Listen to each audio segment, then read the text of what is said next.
एक साहब ने मुझे अपना मुशाहिदा बताया। मुझसे कहने लगे कि मैं बाहर ले मुल्क रहा, अबू धाबी बहुत अरसा रहा, कि मैं जिंदगी में सारी उम्र वहां रहा, माल भेजता रहा, पैसे भेजता रहा, साल के बाद आता था। आखिरकार मैंने कहा अब वहां जाके वक्त गुजारूं अपने मकाम पे। मैं फिर अपने वतन में आ गया। अरसे के बाद मुझे पता चला कि मेरे पास तो कुछ भी नहीं है, जो कुछ था वो सब लोग खा गए, और अगर जायदाद बनाई तो उन्होंने अपने नाम बनाई, मेरे पास कुछ भी नहीं। मुझे जब ये गम लगा तो शुगर हो गई अचानक, फिर ब्लड प्रेशर हो गया, नींद चली गई, जहनी सुकून खत्म हो गया, जहनी तौर पे परेशानी, हालात खत्म, और नाकामियां और मसाइल मेरे पास आ गए, और कहा इसी उलझन में, बीमारियों में मुब्तला हो गए। फिर घरेलू झगड़े शुरू हो गए, घरेलू उलझनें शुरू हो गई, घरेलू हालात में तलखियां, सख्तियां शुरू हो गई। मैं इसी गर्दिश में, इसी परेशानी में था कि इसी तरह मेरे कोई 2.5-3 साल गुजर गए। एक दफा मैं नाई के पास बैठा था, अपनी हजामत कराने के लिए, बाल कटवाने के लिए बैठा हुआ, परेशान बैठा था। तो एक साहब मेरे पास आए, पुराने जानने वाले। उस वक्त जब मैं मुल्क में था, जवान था, वो भी जवान था। मुझे देखा तो मिला, बड़ा खुश हुआ। कहाँ आए, इतना अरसा के बाद मुलाकात हुई, और इतने अरसे के बाद आपको देखा, क्या हाल हो गया है, इतनी जल्दी बूढ़े हो गए हो।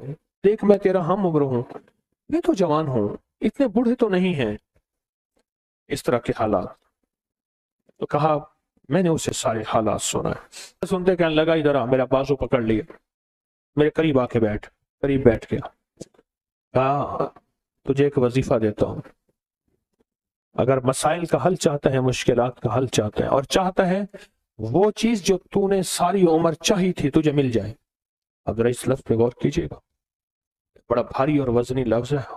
वो चीज जो तूने चाही थी सारी उम्र और तुझे मिल जाए, तो एक काम कर, सिर्फ फजर की नमाज के बाद सिर्फ 121 बार या लतीफ या वदूद पढ़ बस। और कहा खूब गिड़गिड़ा के, भिखारी बन के पढ़ फजर की नमाज के बाद। और कहा कि असर की नमाज के बाद सिर्फ 21 बार पढ़। फजर के बाद 121 बार और असर के बाद सिर्फ 21 बार पढ़। और कहा इसको छोड़ना नहीं, महीनों नहीं छोड़ना, सालों नहीं छोड़। कहा उसने हजामत बनवा ली थी और वो चला गया। बाल कटवा रहा था तो मेरी जुबान पे खुद ब खुद या लतीफ या वदूद जारी हो गई। और कहा कि फिर मैंने इसको पढ़ना शुरू कर दिया। कहा मुझे नींद तो मेरी खत्म हो चुकी थी, नींद तो वैसे ही नहीं आती थी, पढ़ना शुरू कर दी। कहा चंद ही माह पढ़े थे, सबसे ज्यादा जिस बंदे ने अपने नाम जायदाद करवाई थी वो मेरा सगा भाई था। भाई के नाम पैसा भेजता गया और वो जायदाद लेता गया। जब मैं आता था वो कहता था ये तेरा है, ये तेरा है, ये तेरा है, और मैं खुश होता था। कहा मेरे पास आया, फजर के वक्त मैं तस्बीह कर रहा था।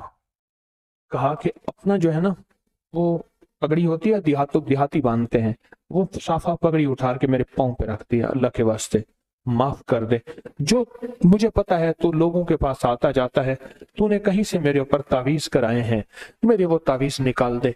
तू जो कहेगा मैं कर दूंगा, तू जैसे कहेगा मैं कर दूंगा, मेरे वो तावीज निकाल।